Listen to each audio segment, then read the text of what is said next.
It was on this show 1 year and 1 week ago that Donald Trump's Secretary of State, Mike Pompeo, made the comment that led directly to the cancelling of Dan Andrews' bizarre Belt and Road deals with communist China. So I don't know the nature of those projects precisely, but to the extent they have an adverse impact on our ability to protect telecommunications from our private citizens or security networks for our defense and intelligence communities, we will simply disconnect. The Lovies all sneered at my interview with Pompeo, with the ABC calling it an embarrassment, and The Guardian saying that the fringe show Outsiders had created a diplomatic storm. Good. I'm glad we did, because it suddenly got everybody talking.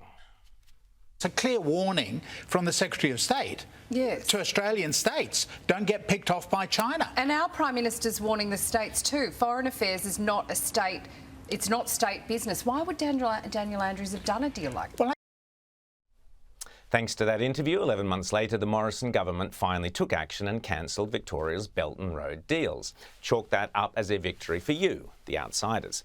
But that wasn't all that Mike Pompeo told us a year ago in that embarrassing interview. Long before anyone else was talking about it, Secretary Pompeo also told you, the outsiders, about his suspicions that the bat soup story was baloney and the virus had actually leaked from a Wuhan biotech laboratory. What can you, sir, tell us about the origins of COVID-19? Here's what we know. This virus originated in Wuhan, China. And the Chinese Communist Party has rigorously prevented the entire world from knowing the precise origins. Who patient zero was, where they traveled, what actually happened inside the Wuhan Institute of Virology, how did this begin, how did this have the first human-to-human transmission. All of these things the world needs to know. Back then, this was crazy talk, heresy. Facebook and social media were soon censoring anyone who dared even suggest the virus came from a Chinese biotech lab. And of course, the devious American COVID advisor, Dr. Anthony Fauci, the director of the National Institute of Allergy and Infectious Diseases, dismissed any such suggestion, presumably because it came from Donald Trump.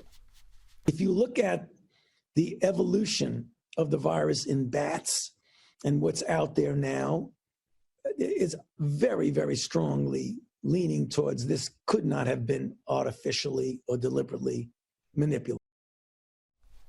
Really? Now, a year later, Facebook and all the lefties have done a massive handbrake U-turn, and what was yesterday's conspiracy theory is now perfectly feasible and highly likely. This weekend, thanks to excellent work by Sky News' Shari Markson, we learn that this same Dr. Fauci, back in 2017, without telling the president, actually lifted the US ban on what is called gain-of-function research. That is, research which deliberately creates deadly viruses in order to study them.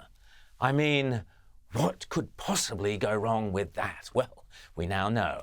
And worse, Fauci even argued that the benefits of experimenting on contagious viruses, manipulating and heightening their infectious potency, was worth the risk of a laboratory accident leading to a pandemic. These are the sort of nincompoops whose actions have been responsible for the last 12 months of chaos and despair. Oh, and we also learnt this week that one of the first actions of Joe Biden's presidency was to cancel a special secret US investigation set up late last year by Mike Pompeo to determine whether or not the coronavirus was actually the result of China's biotech weapons program. That's right, Pompeo and Trump suspected the virus had come not only from a Chinese lab, but a Chinese weapons lab. Something I canvassed on this show last year.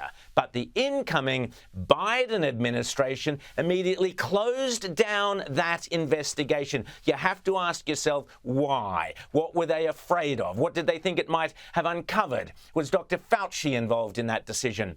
Writing in The Australian, renowned strategic expert Peter Jennings gives not one but 8 solid reasons why he believes the virus came from a Wuhan lab and concludes concludes that the truth could force a rethink about how the democratic world deals with Xi Jinping's China, and again, something I have speculated about here on Outsiders, that Xi Jinping's legitimacy and leadership could come into question within China because of this. All these issues we raised on this show months ago, now finally being picked up by the mainstream media.